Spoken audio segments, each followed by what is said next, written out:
Welcome back to the Drivetime podcast here at the EV Summit. I'm joined now by Vicky Edmonds, who's head of EV England. So, Vicky, great to have you. I know you've been doing a keynote and you've been doing lots of good stuff. So, what I wanted to do was just capture the work that you do at EV England to the audience that listen to this podcast, and then we can just delve into some of the data that you were sharing in your keynote. Brilliant. Yes. Well, thank you very much for having me. I guess I'll start. EVA England is a drivers association. So we're a not-for-profit members association, and we represent the EV driver in the transition. So we are not tied. We don't have any kind of links to industry. So we're very much independent, which means we can rattle the cages of both government and industry to say what is working really well in the transition and what's not working so well and needs a bit more attention. So we also talk a lot about the positives of EVs as well. So make sure people understand that there are real opportunities in this market, as well as some of the challenges and how to tackle them. Great. So you're taking the voice of the driver and you're kind of taking it up to where it needs to be heard, essentially, which is fantastic. Yes. And we're trying also to do a bit more kind of trying to get that voice out. I mean, the media can shake things up a little bit. There's a lot of issues around misinformation. Actually, when you talk to EV drivers, they've identified misinformation as one of the key barriers preventing other people from making the switch. So we also focus very much on how can we get that positive driver's voice out there? How can we get people who actually drive these cars, yes, that voice out onto different media channels? Because they're the people who actually know these vehicles and know that they work and know how to operate them, and their voices aren't heard enough as well. So it's a little bit of kind of working upwards to people in government and industry to make changes that make it better for us all, and also working out kind of to the wider system to say and through the media to say, actually, these cars can work for you. Why don't you talk to people who know about them? Yeah. I think the statistic I heard earlier on was 95% of EV drivers will never go back. Jill Noel was saying that. And that came from AutoTrader's data. But there's a real advocacy among those drivers that have EVs and have made the switch. They wouldn't ever go back to a traditional or to an ICE vehicle at all. Yeah, that's absolutely right. I mean, once you get into these cars, they're really easy to drive. They're normally cheaper to run. And I'll talk a bit about that in a moment. And I think people just realize, actually, this can work for me. This is a great car. Why haven't I done this before? I think people really genuinely start to appreciate them. And often they've come in through a salary sacrifice scheme or through some kind of workplace scheme and are quite surprised, I think, at how good they're finding it. So yes, we do get these very high statistics of EV drivers just being really happy with their vehicles and how they run. And that, again, that statistic never seems to make it out into the mainstream. You only hear about the people who will never touch an EV, but they've probably never been in an electric car. They don't know enough about it. They don't really know why. They've just been told this isn't going to work for me. And it's trying to unpick that end of the market and get to those consumers and help them realize that that's not necessarily the case. And why don't you come, as I say, talk to people who could understand how you're going to use it. And drive one. Exactly. Get in it and experience it. I think years ago when EVs were coming out, it's like you don't need a test drive, you need an experience because you're going to drive this differently. Your experience with it is different. And actually what you want is to feel comfortable and confident knowing what to expect with it. So, and I think when you have a long time ago, there was a dealer in Norfolk, one of the guys I was working with at AutoTrader at the time said he was the best EV salesperson ever because he really knew his customers and he knew the kind of mileage that they drove. He knew how their lives were. So he was like, you should really have one of these in your household because blah, blah, blah. So I think knowing how someone is within their life stage, what their household looks like, it's just really good sales. I think it's if you really understand your customers, you can get them in the right vehicle for them. Yeah. So you were going to say some of the statistics that you were sharing, then just walk through what research you're doing and how you're collating the voice of drivers, and then what statistics you kind of get out of that. What's the data telling you? Yeah, so as a members association and as an independent sort of drivers association, we generally conduct that work by surveying our network of drivers, and we get thousands of drivers who sort of follow us and subscribe to our work, and we go and survey them. We do flash surveys every so often and a big annual survey, and we draw those stats out to say, okay, this is what drivers think, and this is how we should shape our campaign work on, which of the areas we need to focus on. So I think the big statistics at the moment are from people who drive an EV already. They identify, I think, three major barriers still. One is upfront cost of the vehicle. Everyone still talks about that as being quite a big hurdle for them to get over. And now with the things like the electric car grant and salary sacrifice, that's generally how people get into the vehicles, because they suddenly become cheaper for them to get into than a petrol and diesel one. So that's a really good mechanism that's working really well. Yeah. We talk about misinformation a lot, which we've just touched on. There's just too much misinformation out there. Too many people talking about EVs who don't know about them. and or they focus on the one negative story that somebody, or the one negative experience that somebody's had. And we all have negative experiences with petrol and diesel cars as well. So it's not unusual to occasionally break down. But people really hone in on that for electric. It's almost like, okay, well, if that just means the whole system doesn't work, which is not true. So misinformation is also a big barrier. And then we talk about it's the cost of public charging. So when we at TVA England talk about electric cars, we say, look, they're brilliant if you have a driveway, so you can charge in your driveway at really cheap rates. If you don't have a disability and if you have a lot of money, because again, the cars are affordable, but if you don't have a driveway and you're reliant on the public charging network, then it can be very expensive to charge. So cost of public charging has become a real issue as well. And so we use that to shape our campaign work. So we focus on 3 areas. So one is tackling that charging divide between domestic and public charging. And there's lots of ways we go about that because it's a complicated picture. We hone in a lot on accessibility. So actually, how do you make the cars and the chargers more accessible to everyone? And that includes things like accessibility standards for drivers with disabilities, but it also includes tenants and leaseholders and a right to have a charge point. So if you have a driveway and you're renting, how can you make sure your landlord allows you to have a charge point? We focus a bit on that. We focus on things like EV signage. So actually, everyone would know there was charge points if we could signpost them properly. So lobbying for better signage is another area as well. And then the third area is access for lower income households to this market. So the new EV market is still very much for people with money. The secondhand market is blooming at the moment, but we talk about, there was some many good panel discussions today about residual values, but actually if you're a lower income household, even secondhand EVs, which are sort of, still quite expensive compared to what you might pay for a secondhand petrol and diesel car. So we focus a lot on how can you support that market and also support kind of batteries, helping people to understand the battery, how to look after the battery, how to understand what it is they're buying and that it will work. So those are the 3 sort of pillars that we focus on. So there's a huge amount, isn't there? So in terms of in terms of people that kind of access your work, do you work with large retail groups, OEMs, to share this data, or kind of how widely available is it? Yes, so as a sort of a campaign and sort of, I guess, trade association for drivers, we work very closely with the other trade associations in the sector. So those who represent the OEMs, those who represent the charge point industry, those who represent the energy industry. So they will get our data, they will feed it, and we will work with them on different campaigns. So for example, on cost of public charging, there was a really good presentation yesterday from Charge UK, and we've read through the report where we can work together perhaps to sort of bring down what are the areas that we need to sort of tackle to bring down some of the things that are driving up public charging costs. So that's one area that as EV England we'll hope to kind of to work on. We work with some people in the industry as well, where they have a campaign that actually chimes with what our drivers are telling us. So in my presentation, I referenced payment processes. So drivers find them very frustrating. Sometimes there's a particular sequence you have to plug the car in, or you have these big pre-authorization costs and you don't understand them. And Paythrough as an organisation is champion a payments charter, which chimes very much with what our members want as drivers. So we will work with different people in the sector, depending on if we have campaigns that overlap and campaign material that overlaps, and say, actually, we're hearing that from our drivers, you're working on it, let's join up, and united, it's a slightly stronger force when you're talking to government and the rest of the sector. So there's a huge amount going on.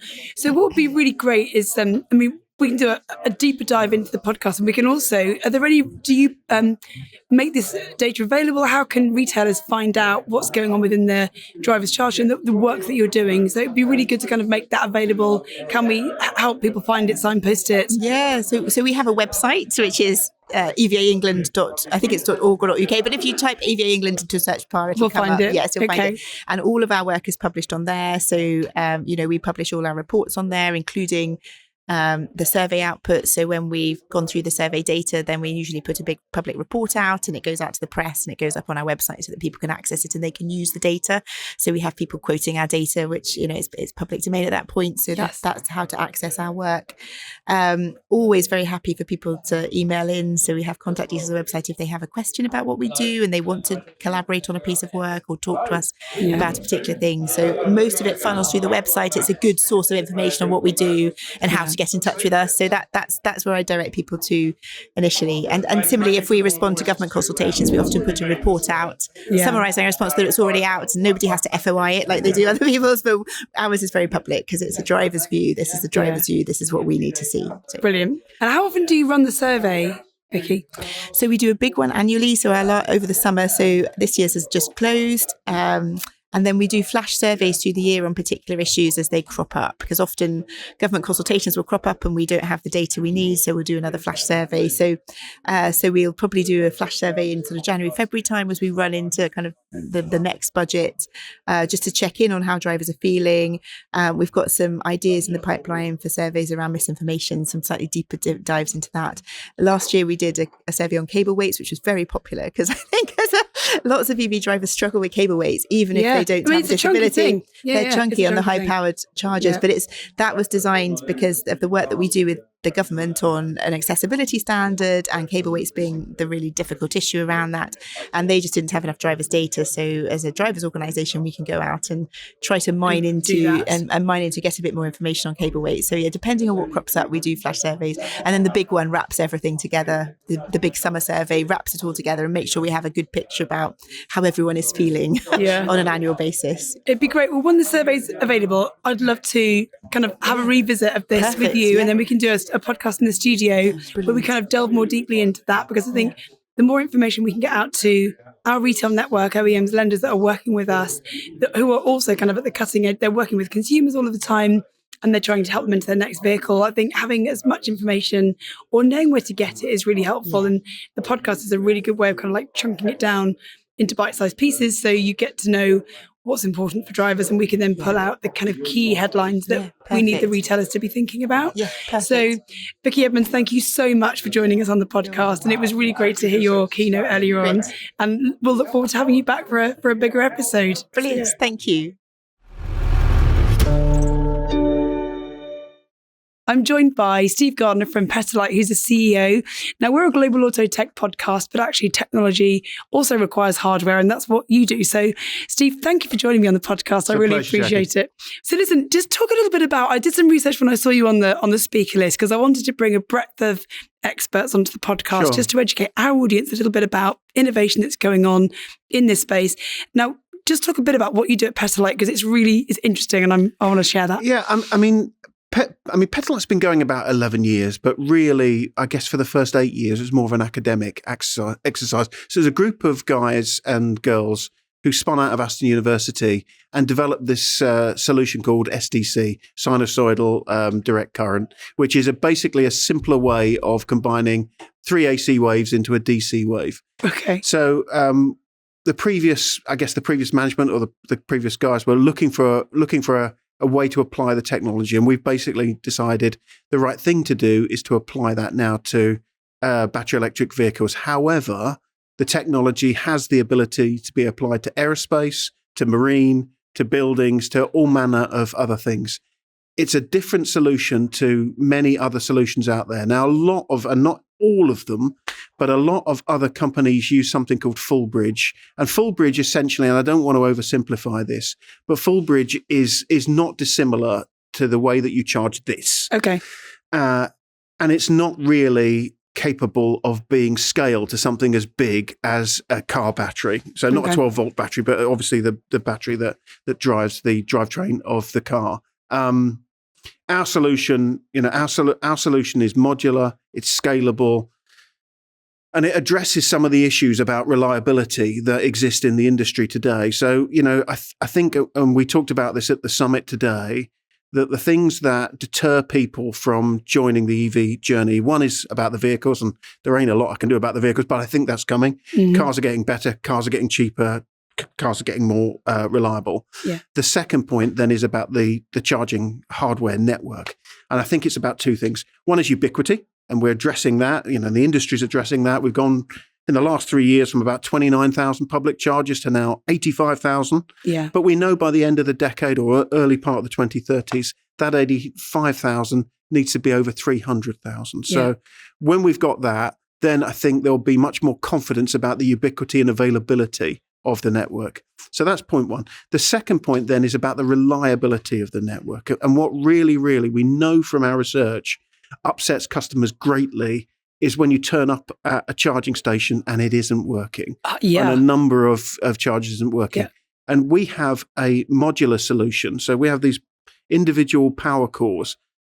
And the so what of that is if one of the power cores doesn't work for whatever reason, and that shouldn't be the case, you only lose a very, very small percentage of the output of the charger. So instead of it with a full bridge solution where one thing goes wrong, you lose all of it. Like your fuse is gone, doesn't work. It doesn't work. Yeah. So in our solution, one thing goes wrong, you only lose about 2 or 3% of the output. So you'd have to lose multiple. You'd have to have a sort of a multiple organ failure, terrible expression, but everything would have to go wrong for our system not to work. Okay. So what that means to the charge point operator and ultimately the consumer is uptime, availability, and reliability. They know if they turn up and they can see it's a Petalite charger, and we won't brand as Petalite, we will be white label to the charge point operator, but they'll recognize ours because they look different from everybody else's. But when they see that, they will be confident that it works. And that's why, and I'm afraid this is a bit of a plug, we talk about our company's mission as being freedom engineered. Yeah. And the freedom part of it essentially comes from the fact that you can drive anywhere in this country and there will be a Petalite charger out there. It'll take us a few years to do it, but bear with us.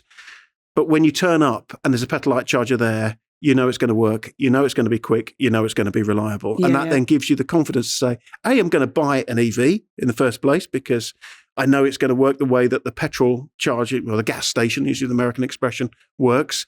But then secondly, I know it's going to work for me. So I can drive anywhere in this country knowing I'm going to get to where I want to get to. And that whole charge anxiety, range anxiety stuff goes away. So the hardware that you're manufacturing, and you mentioned that you're working with charge point operators and you can kind of white label the stuff that you build.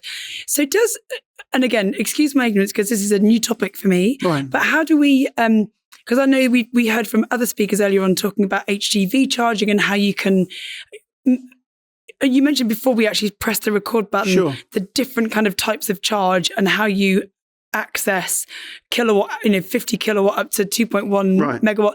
Yes. Again, these are terms I would like to say, I know what that means. And I know, so what does 50 kilowatt mean in terms of how quickly it takes me to charge a truck battery, or what, and how does this affect retailers? So should retailers be investing in having charge points that have a breadth of capabilities for vans, vehicles, like commercial vehicles, heavy goods vehicles, passenger cars, yes, there on their premises, or how can they then provide that? Because I believe that everywhere you park a car, you should be able to plug it in. Yes. So, yes. But just explain a little bit about, because you mentioned that, and I wanted just to delve a bit deeper into that. There are many manufacturers with what we would describe as standalone architecture. Yeah. So that is a charge point operator could buy a 150 kilowatt charging station, 250, 350, 450 charging station, but the average charge speed that cars are taking today is about 70.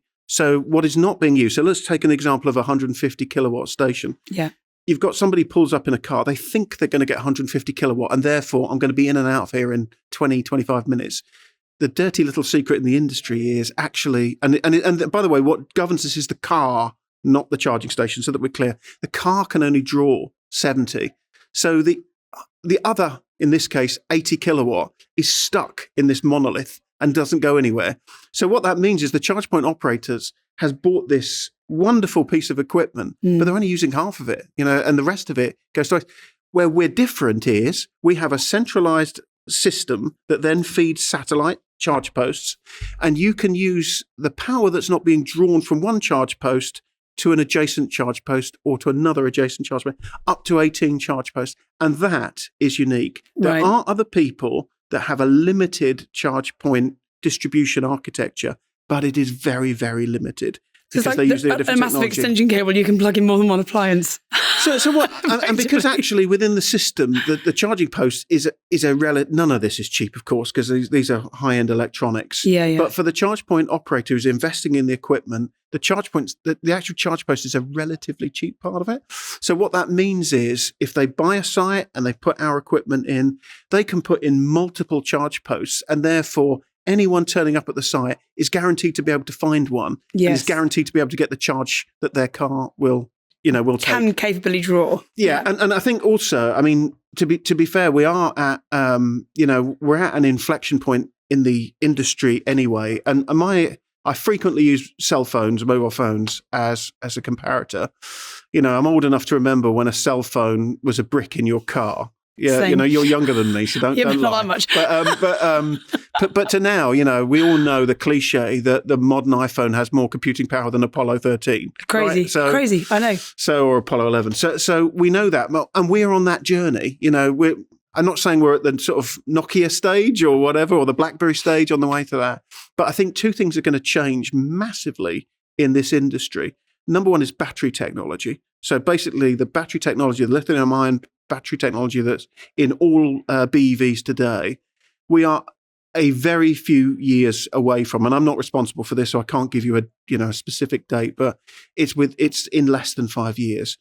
But either sodium batteries or solid state batteries will be far more powerful, and they will be game changing. The so what of that is they will be able to absorb energy much faster and hold it much longer than the current battery technology that we've got. And what that means to the consumer is it's not unrealistic to have cars that will have a range of 400 to 500 miles. Off a single charge. The Japanese and the Chinese are at the forefront of this, but we will all benefit from it. The second thing is charging technology, which we are at the forefront. We genuinely believe we're at the forefront of. Charging technology is improving. So the perception today that you're worried about the car, it's only got a range of 100 miles, you're never going to find a charger, and when you do, it isn't going to work. That will all change within 5 years. Yeah. What you'll have is you'll have cars that have got much longer range, and they'll be able to absorb the charge without catching fire and terrifying the right-wing newspapers and other things. And they will accept charge much more quickly, and the charging technology will be, using ours, will be much more reliable. So the way, I think many of us, that have had a whole life with internal combustion engine vehicles, think about you wait till the car's almost empty and then you charge it to the brim and then you drive off and rinse and repeat. The way that we will charge our cars in the future will be much more little and often. Yeah, intelligent charging. And what you'll do is, one of the fastest charging networks in this country, and I give them a plug, is Sainsbury's. And why are Sainsbury's? And I've got some old colleagues and friends who are involved in the Smart Charge program. Is why are they growing so rapidly? Because they have a car park, they have captive customers, and they have people who have a dwell time of 40 minutes while they do their weekly shop. So you come in. While you're there, you charge the car and you drive off. Yeah. You won't necessarily always charge it to 100%. And that is the difference, because I know not everybody is lucky enough to be able to afford to fill their car. So sometimes they might only have £20 in their pocket and they only put 20 quid in and that's it. And my kids are in that bracket. I get that. They're students, they don't fill up their cars, they fill up, they put enough in, and they ask mum to lend them some money. There we are. But if you're lucky enough not to be, dare I say, cash constrained, you fill the car up to the brim because you can't be bothered to keep going to the petrol station every 50 miles or so. But I think that what will happen with charging behaviour is you'll do it when you're doing something else. Yes. You'll do it when you're at the gym. You'll do it when you're at work. You multitask. You'll do it when you're at the shopping centre. Yeah. You'll do it when you go to Costa, name drop. But, when you're doing something else, the technology will allow you to do that. So all of these current paradigms and perceptions of the cars are too expensive, which is being addressed. There's not a depth of the network, and the network we've got is difficult to use and it's unreliable. All of those things, famous words, will change in the next 5 years. And I honestly believe that if we're sitting here, you and I, in 5 or 6 years' time, and we're looking back, think, why on earth were we worried? Why were people bothered about the EV transition? And the way people will look at it, and they'll think, why did it take so long? Why did we use this dirty solution, to put a glove on because you didn't want to get diesel on your clothes and on your hands and other things. Yeah. And, it was expensive. It was dirty. It was inconvenient. we'll look at that period, that we've had, and our kids and our grandkids will look at that and go, "Why were you doing that?" It's like my grandmother. I've got memories of my grandmother getting up at 6 a.m. to light a fire because that was the way that she used to heat the house in the hot water. Me too. Yeah. And you go, can you believe we used to get up in the morning and put coal on a fire? And drive to a petrol station to. And that's why I think we are in the middle of a revolution. We really are. We're in a revolution in terms of the cars, and the cars are getting better and they're getting cheaper. And we had a talk today about the Renault 5. Man, what a sexy car. Fantastic. We had Adam on the podcast, actually. Bravo. He's very Adam. excited about it. And he should be. It's a wonderful car. But I even think about my own personal experience. I've been an EV driver now for 4 and a bit years. And the first car I had, and I loved the car, I had a very strong emotional attachment to it, was a Fiat 500e. But it only had an effective range when the weather wasn't great of 100 and something miles. I now drive, 3 years on, I drive a Kia EV3. Yeah. Product, the Kia product is great. They have really invested. But I think what you saw there was... The point is the range is 350 miles. Yeah. Investment went into that powertrain. Almost 3 times in such a short time, the range has gone from... The average range is like 100, 150 as miles as a range, effective range, to now 3 times that. Yeah. And that's why, I'm not smoking anything weird or anything to think 500 miles. Yeah. It's that close. It's not far off, is it? Close to. So let's make a date for 5 years and we'll go. You can do. Yeah, you can provide the wine, definitely. So we'll have a glass of wine and we'll look back. And I'm absolutely sure, Jackie, we will look at this period of time to think, why on earth were we worried? It was. Human beings are clever people. We figure stuff out. I am working with some truly exceptional people. And there are truly exceptional people in the OEMs, the car manufacturers. And between us, great innovation. Yeah. Between us, and also I think there's some wonderful people in this whole ecosystem, of the charge point operators, dare I say government as well. I think we're all pulling together. We're all trying to do the same thing. And I'm absolutely sure that, we're just a few years away from just a far better, cleaner solution than we have today. Yeah.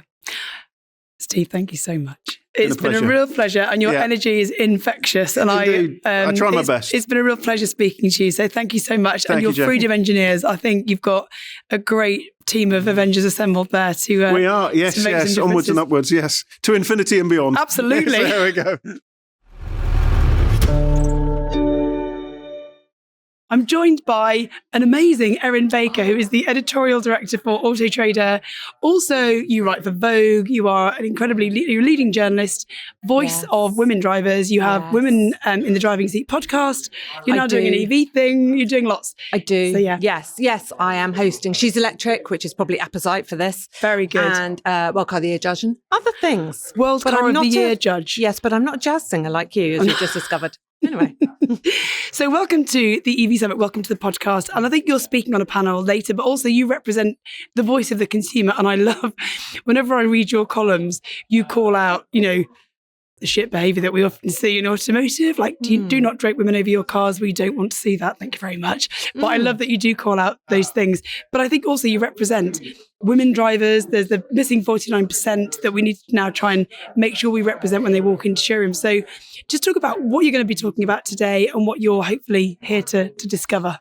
Well, today I am on a Top Women in EV panel. I've already forgotten my questions. It won't surprise you or anyone who knows me to hear. But I imagine we'll be looking at the usual things. Why are women under-indexing when it comes to electric car purchases? What are we doing about that? How should we be reaching them? What needs to change? Also, I hope we get onto the B2B side of it. I mean, this is a B2B summit about how can we expect more women to buy electric cars when they're buying them from men, and the marketing has been conceived largely by men, and the design of the cars is largely conceived by men, and so on. We need far more female representation within the industry as well. That's the flip side. People think that B2B and B2C in the automotive industry are two separate, distinct segments of the industry, but of course they completely overlap. Yeah. I think as well, the way that you buy your vehicle, if you're buying it through salary sacrifice, one of the earlier panels just talked about the way that EV purchases were funded was through salary sacrifice work schemes because it made it affordable. Yeah. So actually, do you have access to those schemes? How do you fund your vehicle? So I think there's a lot of like myth busting and just making it easier for women to go in and buy the thing.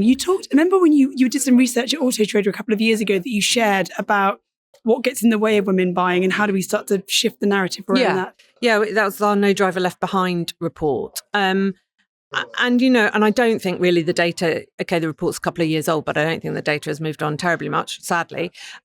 You've got to take women outside of automotive and look at them in a bigger socioeconomic context to work out why they're not buying EVs and what we're going to do about it. Yeah. Number one thing, women tend to be the primary carer in society, whether that's for children, elderly relatives, whatever. So yes, they're going to have more range anxiety than men and more anxiety about the charging network. It's not because we're not as brave as men, we're wimps. It's just because we have other concerns that come to feature before we buy.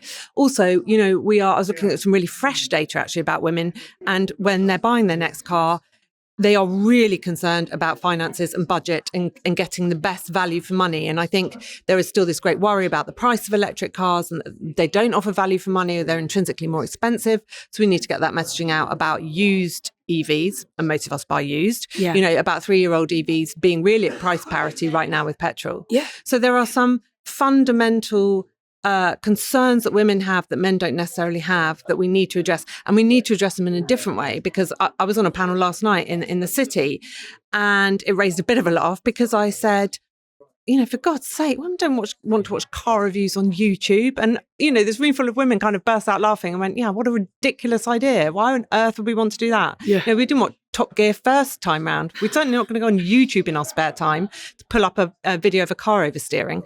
So that's no good as a platform for talking to women about electric cars. So we have to think about how we talk to them, what information we impart to them, and what information they want, because it's a bit different from men.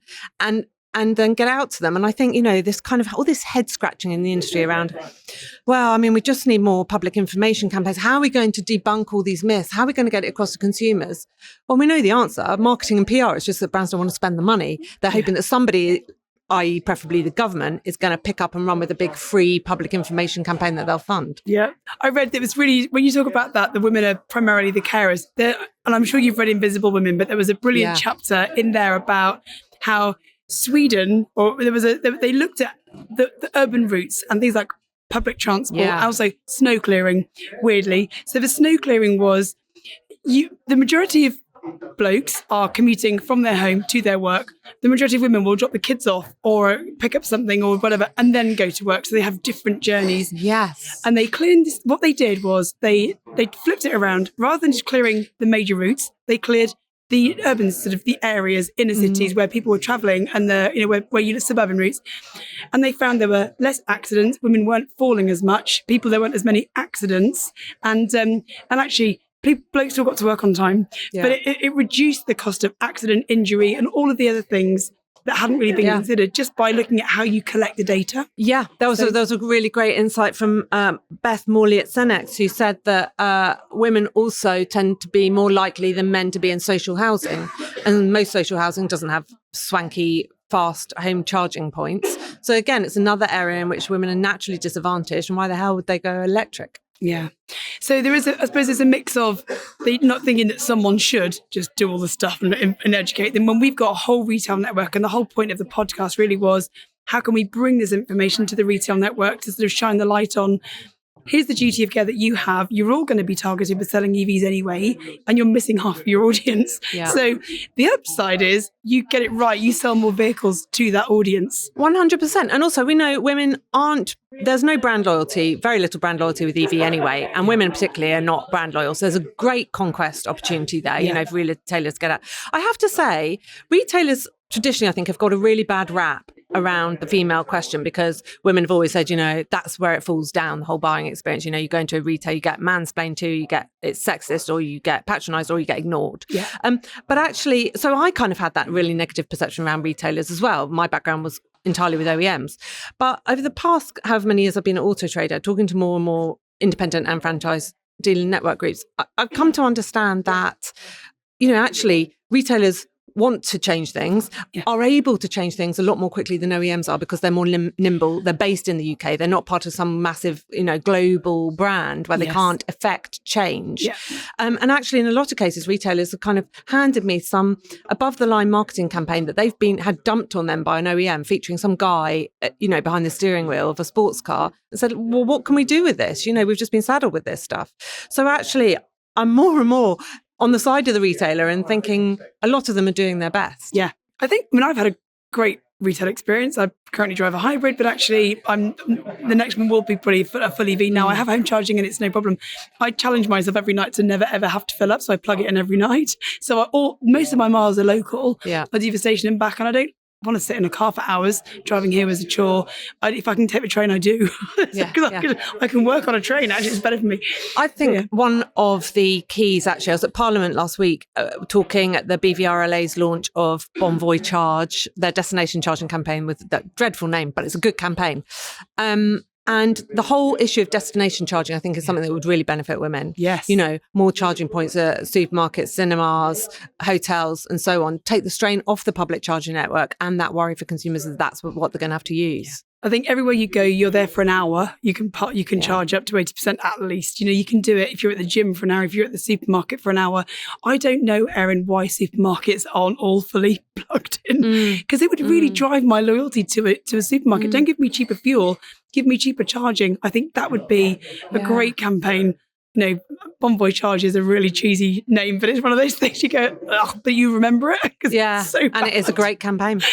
I haven't seen it. I need to have. I haven't seen that actually. So basically, it's really lobbying MPs to get all the the local authorities to get more destination charging. And there is funding. So we heard yesterday about the Levi Fund, which I'd never heard of before. So and then the government, there was a keynote this morning from the Department for Transport talking about the amazing investment that's coming and that's available. So I think there's a lot coming, but you're right. I think communication is going to be absolutely the key. So I think we'll see hopefully a lot more of that coming out of AutoTrader, because you are so connected in this market, and we're doing a lot of work with you as well to make sure we can connect with things like stock inventory and all of that. So I think used EVs, brilliant standby. You'd have to buy a new one. Used ones are really affordable. Yeah. So, and then hopefully destination charging will start to really shift behaviour. So, for sure.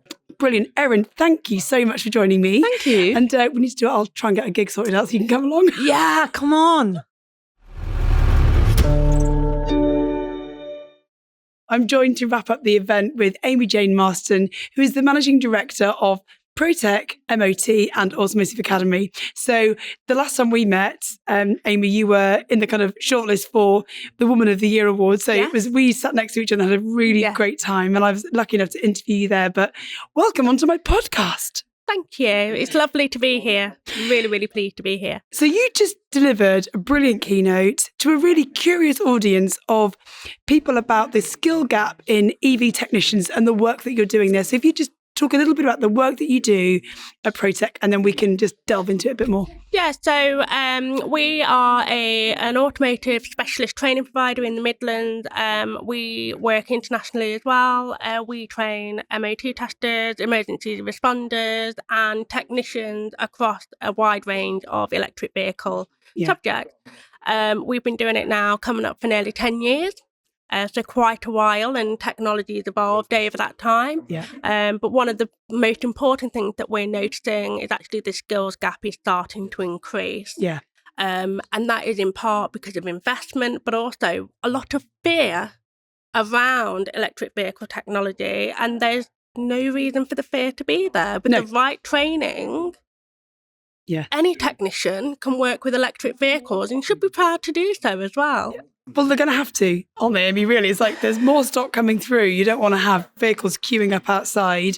And we're doing a lot of work around optimization of ramps and making sure that we can build a technology to allow you to give great customer experiences, but you're going to need the technicians to deliver that. So that's the work that you do, isn't it? So really kind of training those technicians. So are you involved in like recruitment, apprenticeships? What do you get involved with? So we are adult services. So we don't tend to get involved with apprentices. And so we work with employers, with councils, and we also work with further education colleges, upskilling their trainers so that they can then pass that knowledge and experience back on to the apprentices and people that are coming new into the industry. Right. What we're finding is that actually there's, we estimate it's 144,000 technicians are going to retire by 2032. Unfortunately, we aren't getting 144,000 apprentices coming into the industry because there's lots of little issues that are causing that. I think traditionally the automotive industry was always more for people who are great with their hands. What we're now seeing actually is the opposite is needed. You need to be really quite academic for some areas. So diagnostic technicians really need to be great with maths, great with reading engineering drawings. So it's becoming a much more lucrative role. Yeah. But it's a great role. Yeah, Working as a technician within the industry is fantastic. Yeah. It's an incredible role, and technicians are really going to be the future, because without the technicians, we aren't going to have second-hand electric vehicles being repaired outside of dealerships. Yeah, of course. And it's going to become more costly. Yeah. So it's a real kind of skill gap. The other thing as well is that it's more academic. It's not traditionally people that just want to kind of get their hands dirty, because I've got 3 boys. Actually, one of them is a petrol head, one's into music, one's into film. But the petrol head is completely into the kind of the nuts and bolts, literally, of the vehicle, and actually now has moved into software. Yeah. But he was a maths A-level student. So for him, it was like a natural transition from, he wanted to learn everything about how a car worked, and now he's learning about the diagnostics and the testing of that vehicle. So he works for a company that just do, high-speed testing and motorsport and all that. And so it's really, he's loving his job because he's upskilling as he goes. So is there the ability to then reskill those people who are existing technicians who need to then add this skill on? Absolutely. There are so many opportunities available. There's a lot of private training courses available. At ProTech, we deliver a lot of different training courses. The difficulty that we're having at the moment is investment. So actually getting employers to commit to investing in their technicians and upskilling their technicians. There's very, very limited funding available. So we're not able to provide that support to the technicians because there's a disconnect between the funding that's needed and what is actually available to the workforce on the ground. When you say funding, do you mean government funding? Yeah, absolutely. Any type of funding or support, there is very limited available funding for. But these are private businesses, and this is a profitable business to maintain a vehicle that's privately owned. Why wouldn't you just invest in your technicians? I agree with you. And that is something that we have been desperately trying to work towards. And we have some employers who are brilliant, and they will actively upskill and look at their gaps within their workforce and look at upskilling sensibly across their entire workforce. But actually, there's a real fear for some garages where they go, and actually, we just don't want electric vehicles in our workshop because we're terrified of them. So they're actually just going to turn the work away. And I think at some stage, they need to understand that EVs are not going away. Yeah. I've got a first generation Leaf. It is brilliant, never skips a beat. And I will keep that car going for as long as I possibly can. Yeah. But there's very, very few garages in my area, certainly, that will provide any sort of level of servicing on it. Yeah, you told a really funny story actually in your keynote about the case that you used was the stories that you hear is my wife went to get her windscreen wipers changed and they wouldn't touch it because it was an EV. Yeah, is that really happening? Yeah, absolutely. Yeah, and that was a story that somebody here at the summit told me. They were like, my wife took a car to get the wiper blades replaced, and they said, no, we can't touch it because it's an electric vehicle. Well, but that is a lack of education. Yeah. That isn't. You're not touching the powertrain, you're touching a wiper blade. Yeah.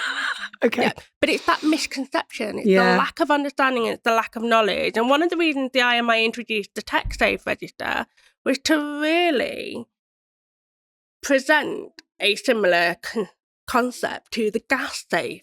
Yes. So that we can sort of normalise and say, actually, I want to be on the tech-safe register. I want to upskill myself and be have the additional training in ADAS, electric vehicle, autonomous vehicles. So almost driving that change can be really difficult. Yeah.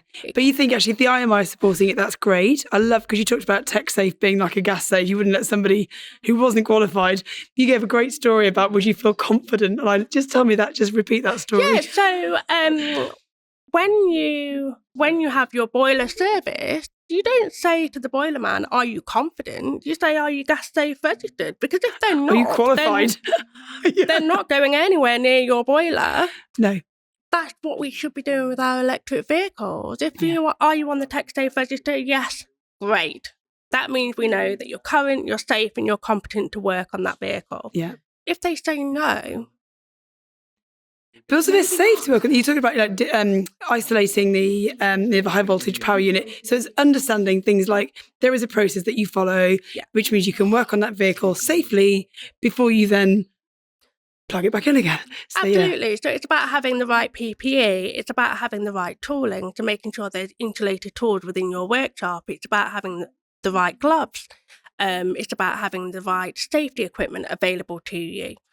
A lot of workshops are struggling to understand the need for it, which is why when we get them to come on the training course, we will create accident scenes. That's why we wear respiratory personal protective equipment. Yeah. That's why we're wearing gloves. It's really, really important, because I think there's a lot of fear-mongering when it comes to the safety of electric vehicles. Yeah. Electric vehicles, as things stand at the moment, are safer than a normal internal combustion engine. Yeah. There's no moving part you're going to put your hand in, is there, in an EV? It's different. The electric motor is out of the way. So they are safer. Yeah. But I think people think that because there's 400-500 volts within the electric motor itself, they think, oh my goodness, I'm going to get an electric shock. Well, actually, that's not the case. Yeah. Provided you follow the process. Yeah. And you protect yourself and you protect other people, you will be absolutely fine. And you can carry all the diagnostic testing and repairs on electric vehicles by learning the process and following it. At the moment, you've got the automotive industry has always been very unregulated. You can pick up a spanner and say, right, that's it, I'm going to be a mechanic. There's never been any need to be qualified. We hear it all the time. They're time served. I'm a time served mechanic. I've been doing it 25, 30 years. Never completed the qualifications. And a lot of the time, they are great mechanics. They really are very, very competent technicians. What TechSafe trying to do is almost introduce a degree of regulation to say, actually, we need to be able to prove a level of competency. Yeah. And encourage people to go into the field, I think, as well. Actually, you're talking about technician, not mechanic, which means it feels like it's more broadly available to not just traditional mechanics. So we see more women in technician roles in EVs, because it's different. It is like literally say it's more academic. You're plugging the thing in, you're running diagnostic testing. Yeah. So it's a different approach, I think, which is great, because it just brings in more people. No, exactly. Yeah, it's not as mucky. And actually, it's a great career choice. Yeah. It's a great career choice. And what we're finding is certainly with electric vehicle diagnostic technicians, they are commanding a great salary because they are few and far between. We need to get you on Empowering Auto. So one of the organisations I work with in Canada is Empowering Auto, and that's about how do we bring more women into different roles right across automotive. So actually, it's making the industry attractive to different people. So we want to bring in talent, diverse talent, at the grassroots level. So I think it'd be really good to keep you close to that. It's something that I am incredibly passionate about. I've worked in male-dominated industries all my life. I was the youngest lorry driver in the UK. I passed my HGV licenses when I was 19. Many, many, many years ago, I must say. But it's something that I've always been passionate about, and that actually women are just as good, if not, dare I say it, sometimes better at it than men are. But yeah, we can do it. We can drive a lorry. Yeah. You can fix an EV. Absolutely. Yeah. Absolutely. And it's not as scary as what people think. So I think the message here for me is we want to make sure that the industry is ready for EVs, that technicians are trained and tech safe for EVs. So if you're a retailer, don't wait for funding to become available. Invest in your base, invest in your own business, and make sure that you've got skilled technicians that can serve all of the customers in your area. Absolutely. And Jill Noel said there's going to be 16 million EVs on the road by 2035. So actually, it's a growth industry, and the infrastructure here has been really it's been a brilliant thing to see how quickly it's moving on.